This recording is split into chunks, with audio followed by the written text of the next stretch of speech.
I am immediately pretty invested in this. This is...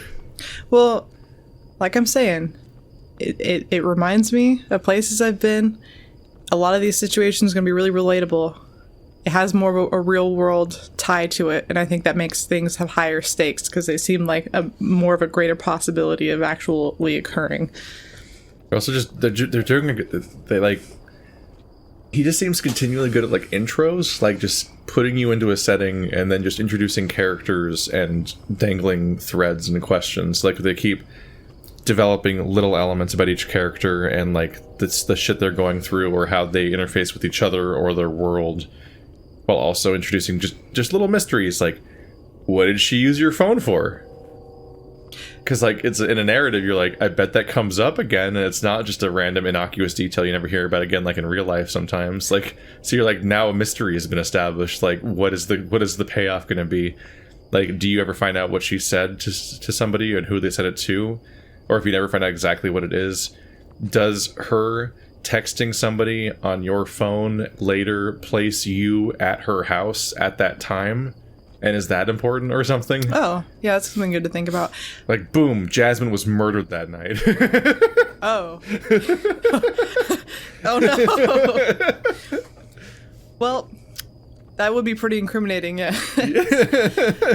No, I mean, I think it's nice little details, because honestly, that could... I mean, I think that will definitely come up again. But at the same time, if it didn't, it actually wouldn't really matter. And I'm not saying that because it would just be a loose end that you could just ignore. It's just that a person in her situation seems like she deals with a shitty situation with her family often, and probably occasionally needs to text somebody, perhaps like I'm starting to think like a significant other or like an aunt or something. Like you send out a text just being like, you're not gonna hear from me for a while, or like, I feel like I have known people who've had kind of bad parents like that, who've had to go onto like AOL Messenger or like go onto different apps and download those free apps on people's computers to tell people they were okay.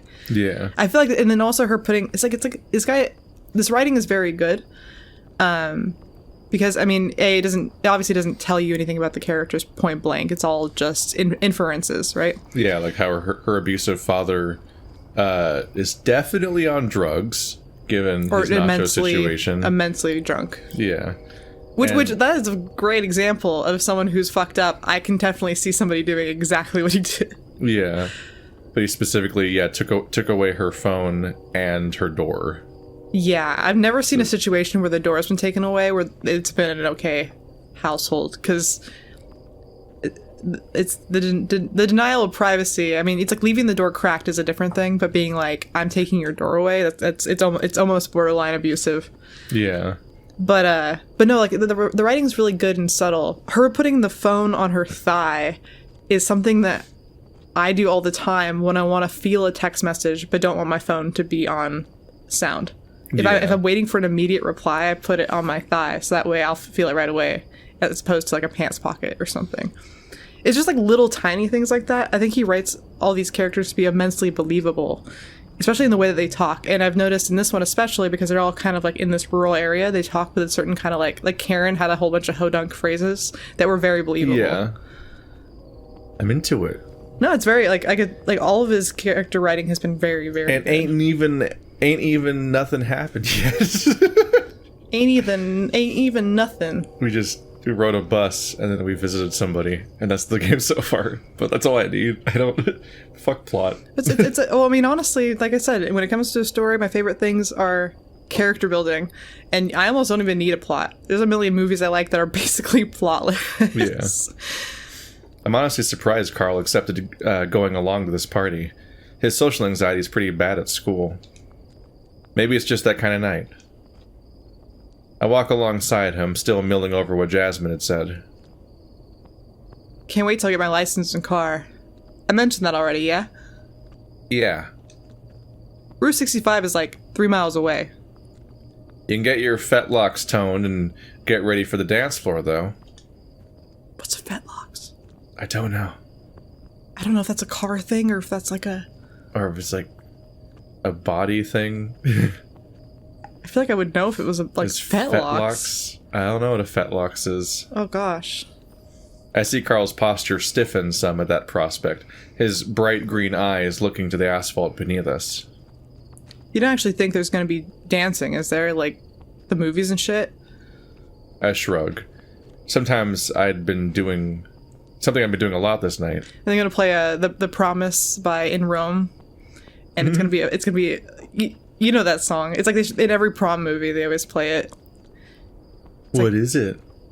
It's like a very 1980s, like, okay, sorry, music reference. It's just, it's a stereotypical prom night song, and then everyone dances to it. I didn't go to prom. I didn't either, but I watched a lot of movies.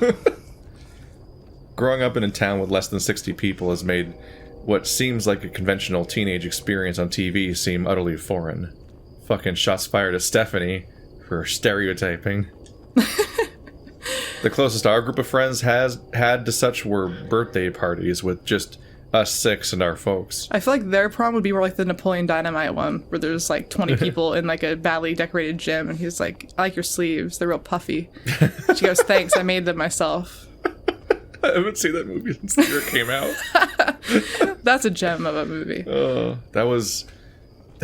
movie was insufferable for like 4 years. It would never stop being referenced and mentioned every day in like my friend circle. I was so tired of it. But honestly, I've never seen that movie and not had it make me laugh genuinely.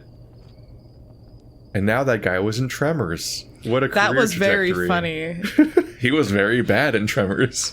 John Heater was really only meant for that role. That one role. Yes. Leo's dad let us drink a can of beer once. I always imagined high school parties were just a bunch of kids sitting on couches and smoking weed. But this is Echo, so... Meth. You think Leo would go to a party where everyone smoked meth? I didn't think Leo would go to a party and not tell us. I pause, dipping my paws into my pockets. I wonder if Leo thinks we're not cool. Carl actually turns to look at me, then quickly averts his gaze to the ground. Dude, I think that after all the shit we've been through, that wouldn't matter. The serious statement from him takes me off guard, and I feel instantly guilty for broaching that topic. I nod solemnly, another long pause drifting between us. Yeah. Spooky lights. That's all there is out here. We've lost the purple horizon. Carl slows to a stop, resting his paws upon his knees, his large backed form hunched over. He groans once, his breathing a bit ragged. I stop as well, moving on over to the ram's side. You alright, dude? Yeah, I've been walking forever. Could use like a bench or something. I'm sure there'll be chairs at the party. You're You're a ram, dude. You're a Rome. Yeah, sticky sex ones, probably. I snark. I'm sure you'll get used to the scene in no time. You guys definitely aren't cool enough to go to that party. You just said scene like that. Scene. Get used to the, this is a pretty hip air scene. Quotes with my hands. We're gonna show up there and it'll just be Leo alone in a gimp mask with a warehouse full of rubber ducks. Sounds like a dream I had once. That sounds sick as fuck. He lets out a sort of raspy laugh, pushing himself back upright again. Is he ever gonna bleat? Can we make him bleat? I give his side a rough nudge and we begin walking once more. The road here is much better maintained than most of Echo's on account of it being a state route. Still, it doesn't get much usage. I think Flynn told me once that it was part of the early highway system that was repurposed in the 90s. The interstate freeway, about 30 miles to our east, gets most of the traffic this road used to. If you want to go to any major city, you take the interstate. There's little reason beyond sightseeing to take the slow highway. I never really understood the appeal of people that do stuff like that, set their GPS to avoid freeways for the scenic stuff. Everything on these long highways stretches has been mostly shuttered, without a gas station for 100 miles. It's just decay, entropy, and I don't get why anyone would want to be reminded of it for fun. Because they're not used to it. Like, oh, look at this, look how the other half lives. Look at the bullet hole in their sign. And I mean, I live in the middle of it, so maybe that's why it doesn't seem so exotic, enticing, or southwestern gothic. I didn't realize southwestern gothic was a term people used. Failing local economies and being trapped in the midst of them just has a way of sucking the fun out of things. Walking along now, the remnants of the bygone highway era still dot the landscape. To our right, there's an abandoned trailer park. Most of it's empty besides the crumbling admin building and 1 or 2 remaining trailers. They're all graffitied to high hell, though. It's funny how spray-painted initials crop up on the deserted structures seemingly at the same rate rust and dust take over. Sydney and Flynn convinced me to tag an outhouse once when I was 10. The end result didn't look anywhere near as good as the bold yet indecipherable text that adorns the outer wall of the chipped 70s-era RV beside me. I ended up feeling so guilty I told my mom. Oh. We went back out to the outhouse after dark with soap and scrubbing stuff and managed to get it all off. Oh. The next day, Sydney and Flynn were confused as to where the tag went. I told them I didn't know what they were talking about. My mom thought that was funny. At the thought of my mom, I roused from my brooding, glancing sidelong to Carl. He has a dull, vacant look on his face, his mind clearly elsewhere. I feel a cold sweat take me and a weird lurching in my stomach. Christ, can I actually do this? To come out to him in the middle of the night, in the middle of nowhere. I'm gonna be stuck in this town for at least 3 more years. Then I'm free, hopefully. If this goes badly, more badly than it already has, I just have to stick it out until college. Hey, Carl? The words leave my throat with a forced-sounding utterance, surprising myself. The ram slowly blinks back into reality, then responds. Yeah? So, something kind of messed up happened this morning. I see the flicker of his eyes shift toward my direction. This, have to do with what Karen was going off about? I wasn't gonna ask her nothing. So he had noticed after all. Sort of, yeah. I see Carl shift awkwardly. He's never the person I go to with the serious stuff. I can tell he's wondering why I'm breaking our mutual, unspoken, let's keep it light pact. That being said, I definitely have his full attention. Oh. Okay. What's up? I see the outline of the Parsons building now. Oop. But we're still a pretty damn long ways away. It's funny to think that it would be so dark that you could just see something really far away because the lights are on, but have to walk an immense amount of time to get there. Yep. We live in a place so cluttered with buildings and streets and things that, like, if something were a mile from us, there's no way we could see it at all.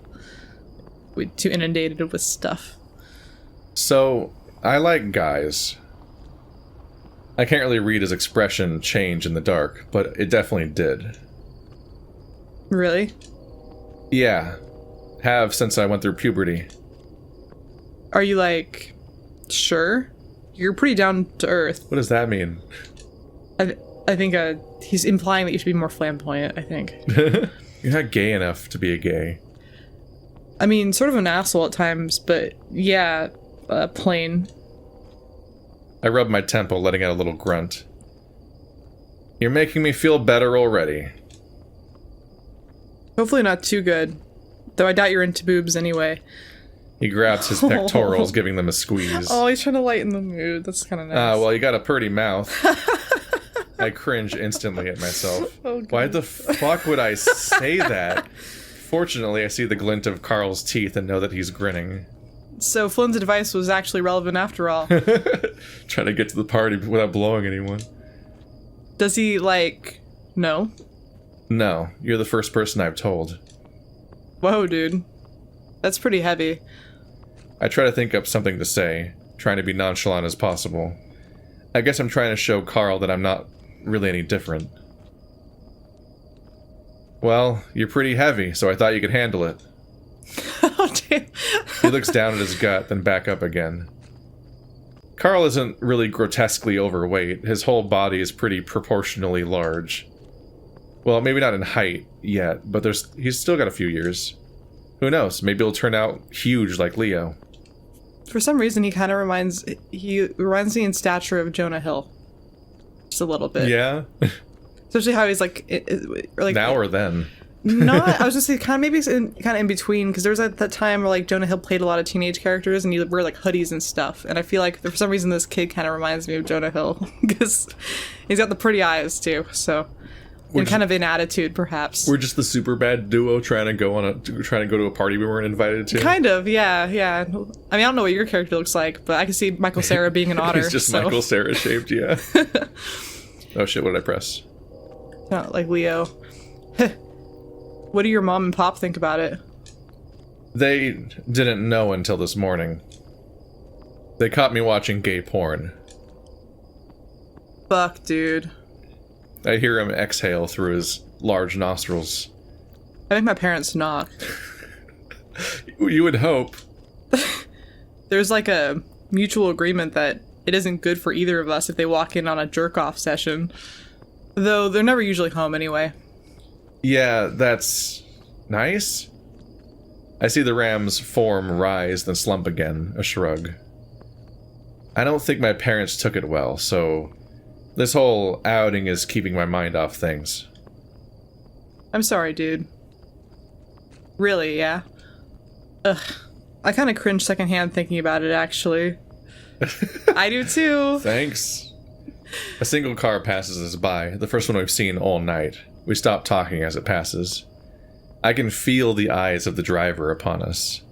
We're definitely an odd sight, an otter and a ram in the middle of nowhere in the middle of the night. So, yeah, does this mean I get to say the F word whenever I want on account of my best friend being gay and stuff? I mean, as long as you don't turn into Flynn with it, then yeah, sure. That's like the best news I've heard all day. It's cool, my best friend is gay. I can finally talk smack back properly to the 12-year-olds online. I snicker a little, and a silence falls between us. I'm not sure exactly what to say after all that. Carl seems a little less jokey, too, his horns tilted down, so I know that he's staring at the road as he walks. It's getting noticeably chillier outside. The desert soil doesn't do a great job of retaining heat already, but it's much worse in the late fall and winter months. I cross my arms tight across my chest, envying those with thicker fur, the pants instead of shorts. Peering ahead, I can see that our destination is still like a mile away.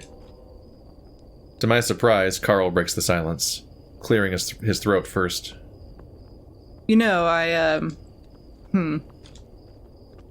I watch him from his side, not about to interrupt, even if he can't make the right words form right away. Sometimes, when I'm, like, feeling bad, I sort of have, like, this pretend... I see him look over at me, then he smiles, shaking his head rapidly. Nah. What? Go on. I can't say this. It's lame as shit. I just told you I'm gay and got caught watching gay porn. What's lamer than that? That's not even lame. That's just shit luck and way too good headphones. They were the in-ear bud kind. Dangerous choice there, dude. Come on. Yeah. He grunts indignantly. Sometimes. He takes in a deep breath. The fucking music's swelling. Oh, I guess something's happening. Clutching his paws together inside the front pocket of his hoodie. Ugh, fuck it. I have an imaginary girlfriend in my head, and she chills me out. Wow. I was just thinking, I was like, well, you can just... Is a waifu? You get one of those little ones that talks to you. Don't wow me. I have a good imagination or something, and it works out. Is she hot? Yeah, completely. Short, spiked blonde head fur, dark gray eyes, real athletic bodied, double D breasts, 2-foot long dick, She's amazing. Oh, What was that last one? she's amazing. You have one? I glance over and see Carl looking at me expectantly. Are we just putting all our embarrassing shames out in the open here tonight? I did. I think for now, let's just do what grown-ups do and suppress the rest. Oh, That's sad. he's learning. I see Carl sort of smile awkwardly, then rather quickly look away. If you say so. I'm honestly astonished how quickly the tables turned in this confiding. Even in the dark, I can tell he's trying to act all nonchalant and uncaring, but he's visibly tense as hell. That imaginary girlfriend thing must mean a lot to him. He's playing it off with humor, but I've known him long enough to see through that. Hey. I see him flinch, looking over his shoulder toward me. Sup? You're not weird. He doesn't respond beyond faking an amused grunt. I take a deep, preparing for future delve into deep real talk that this conversation... But I think it's deep breath. okay, yeah, this is a missing word. I was expecting a second comma. Like, a deep, preparing for deep talk breath. Like, I thought it was going there, but they just pushed me off a cliff and there was no rope. There was just, that sentence just doesn't come together. I take a deep breath, preparing to further delve into the deep, real talk that this conversation is about to become. I was feeling lonely 2 months ago and posted a personal male-for-male ad on the Peyton List website. Oh no. Oh no. Are you 18 though? I hope you're 18 for real. We're just gonna roll. Wait, what? Didn't they say 3 more years? Yeah. I don't think he's 18. Yeah, I know. And then no. he was saying how long he'd have to. He's like, I just have to tuck it out until college, or tough it out, I'm which like, makes me think it's no. it's a while. I think he's 15. Oh no. No. You can't do that, dude. Like, that's not. Oh, Chase is exactly your age. If he was 15. If he's 3 years younger than, because that means he's 3 years younger than me. I did it. Hold I on. did the math. You're 3 years younger than me. Yeah, that's correct. I was not doing this. No. 18-year-old Otter here looking for friend/mentor or something was the tagline. I included a cropped and photoshopped picture of myself at the Peyton Rec Center pool, my face blurred. It was that time we went after we saw the Superwolf movie in the 3D theater that place with you, Jazz and Leo. Remember, he had Jazz, I guess. Superwolf underwear. Yeah. That's funny. Carl has Superwolf underwear on. So I wonder if that's a character. Oh, the sentence. Since I went through puberty a couple years ago, I was pretty sure I could pass for 18 if my face was hidden. Oh. Chase, what are you doing? Oh. Like, obviously this is immensely dangerous for a young person to do, but also if you lie about this sort of thing, you can get someone in so much trouble. And it's like, sometimes it's not, obviously other people should be leery and never ever, like, just never know for sure, be careful, but like, you could really get someone in huge trouble if you lie about that. You put them in jail. That's not right at all. I was wrong. My post was taken down and I got a few emails from administrators asking all sorts of questions, including some kind of vague, threatening stuff. It just really hasn't been my best past few months. I see Carl bounce his knuckles together, taking all that information in. That's weird. Trying to find some mysterious fantasy stranger on the internet who will make everything right when I'm not even remotely old enough. Because I'm too much of a pussy to risk being seen as anything other than what I've always been seen as. I let out a puff of air, fidgeting some and feeling my heart thud heavy within my chest. That's scary as hell, dude. Another long silence. Her name is Danica. She's an otter. Hmm? has glasses and kind of crooked teeth, so she doesn't open her mouth when she smiles. Aw. That's such a cute There's all these detail. There's all these cute details, but also she's an otter. Yeah. I'm just And has a dick that's so big that no one's gonna ever be able to compare I think that. he was making a wacky joke at that point. But I know, I don't know. I mean, but like, oh, your imaginary girlfriend's an otter? That's interesting. yeah, no, that part's interesting for sure. She's really into video games, illustration, and like clothes, I guess. When I'm doing my drawing, she inspires me sort of. Danica is like, what's the word for it? My muse. I'm nowhere even good enough to justify even having one, but she makes me want to do and make stuff, as opposed to, nothing. Well, sorry if I'm offending her if she's, well, present, but it's probably healthier if you had a real girlfriend. But for now, yeah, I understand. The ram smiles sheepishly. The lights from the illuminated Parsons building close enough now that I can see he's biting his cheek. I guess. Same goes for you. With a real boyfriend, I mean. He lets out a short huff of air. Fuck. That's weird to say not as a joke. But, seriously. Thanks, dude. No problem, man. Eventually we reach the Parsons building, an establishment that closed many of my lifetimes ago. Yeah, that closed many of my lifetimes ago from the looks of it. Some of these sentences, I'm not quite sure where they're gonna go. They throw, so I'm like, how do I, enunciate each part? They were in a liminal space, and they came out changed on the other side. I just noticed that the use of a transition place where they literally are just they leave one known location towards another known location and just kind of walk through a void and just have that talk. This is a use of that. Well, yeah, it's like that whole conversation was like a transitional conversation from point A in the story to point B, which is the party. And we're bonding. Yeah. And I like Carl a lot more than I thought I was gonna like him. So I think he's a good-hearted kid. And it's the use of a setting to mirror the narrative, which is fun and careful to do. This place looks like shit. It looks like the place you break into at the beginning of Night in the Woods. Oh yeah. I was gonna say there's a couple buildings in Fallout New Vegas that look like this with rad roaches in them and stuff. But that game is set here-ish. Yeah, I mean it reminds me of it a little bit. But no, this looks like a really, really cool place to have a party, I will say that. Oh, if you like this kind of aesthetic thing, man, you gotta play Kentucky Route Zero. I know you were telling me, and I was like, I would like that aesthetic, I think. About 10 or so cars and motorcycles are parked alongside the building, and neon blue light emanates from inside.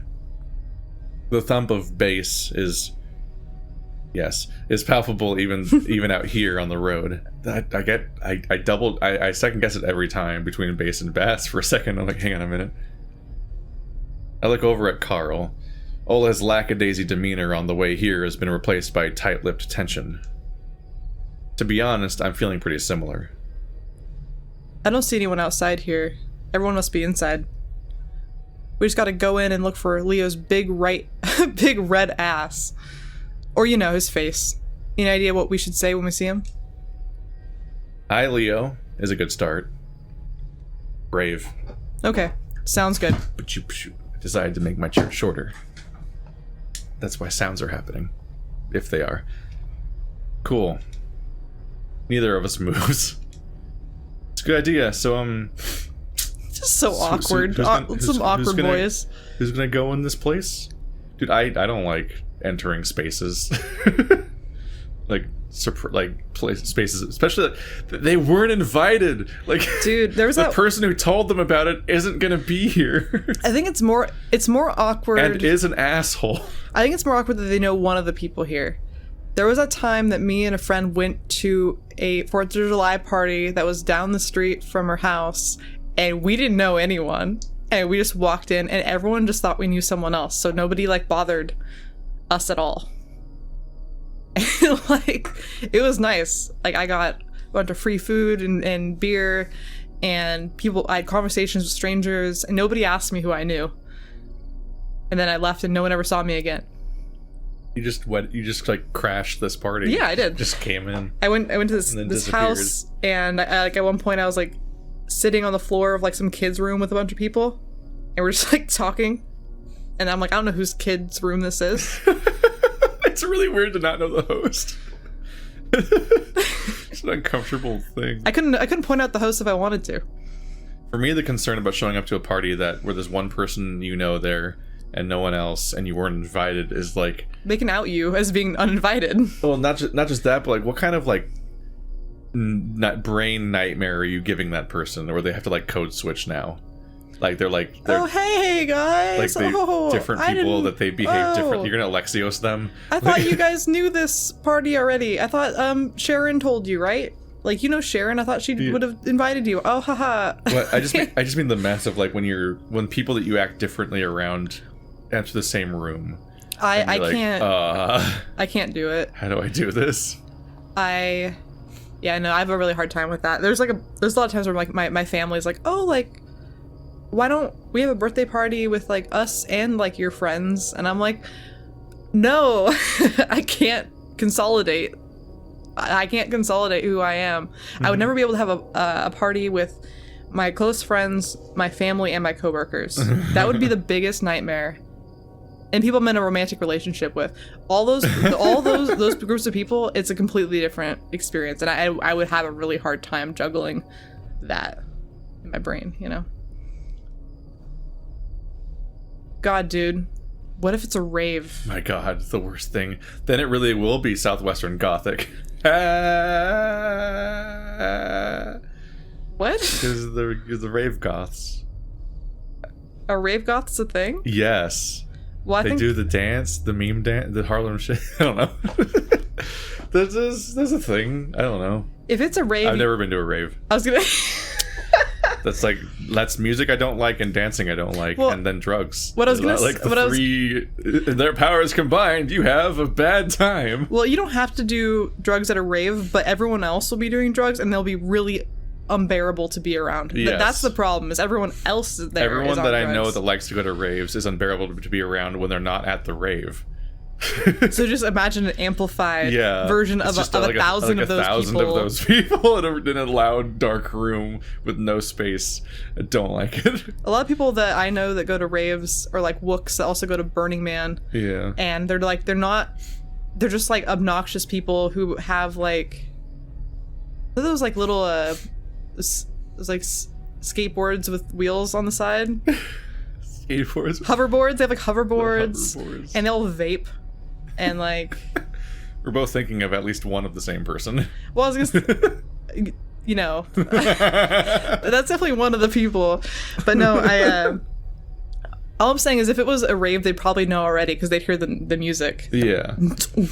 I only briefly liked techno for like a couple years when I was like really into DDR. Is dubstep still a thing?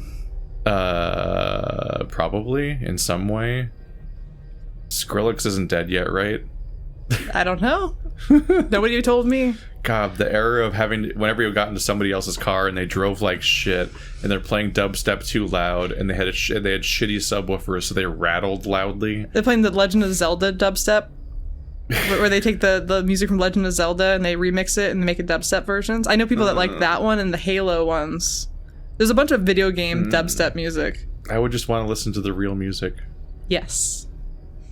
Well, people actually still have raves? It's only 2008. We're asking this 14 years later.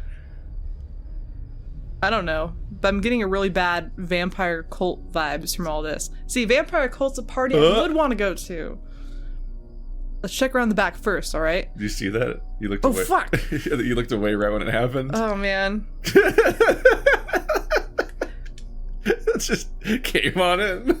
My eyes wander when I talk, so like I totally fucking missed it. Ah! Boo! Oh, what the fuck?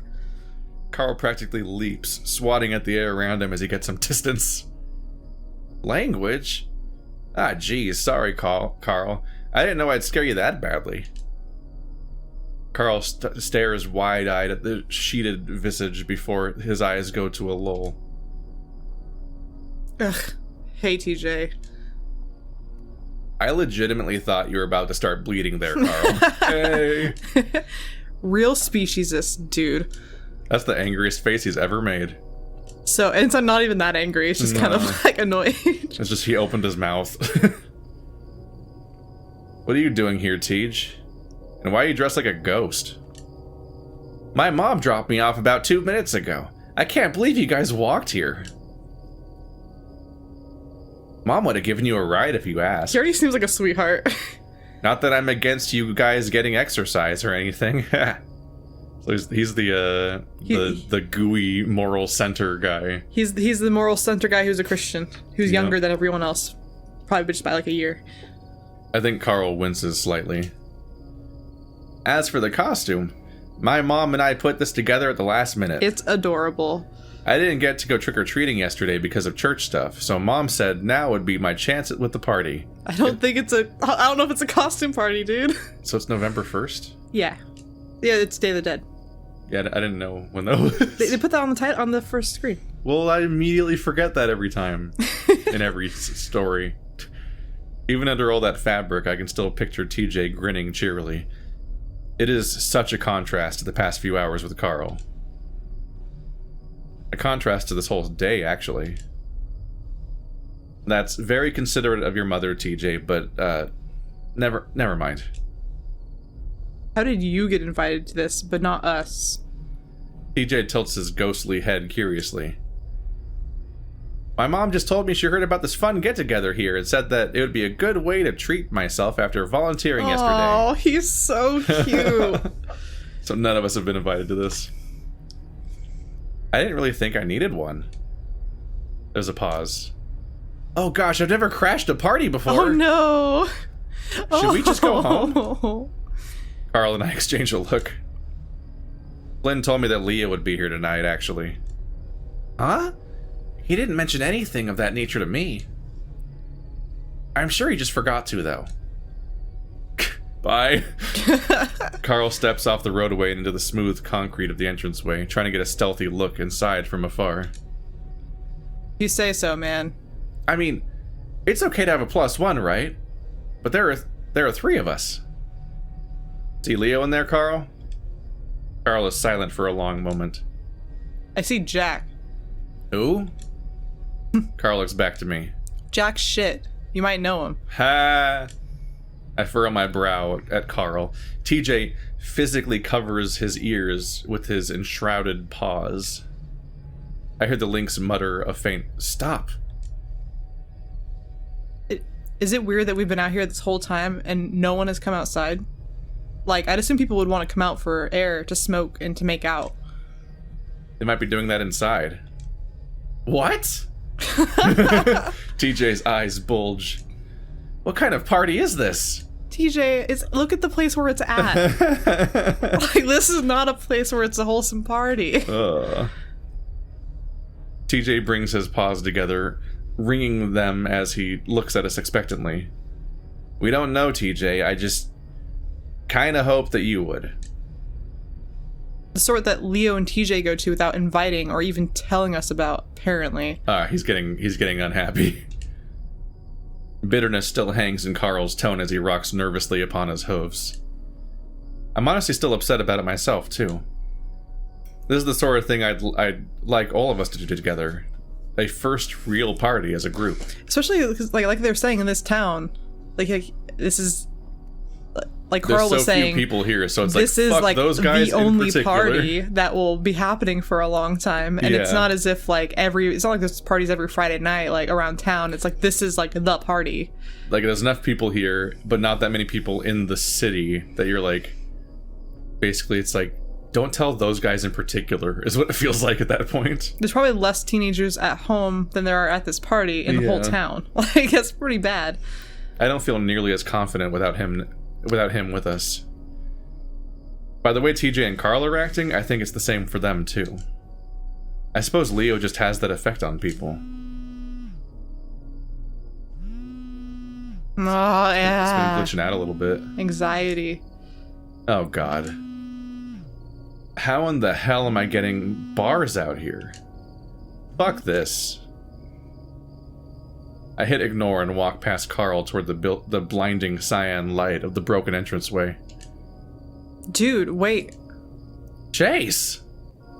Nope. He's out. Mom gave him the push. He's out of that entire thought process. This looks like the, abandoned water park. Enter the graffiti void.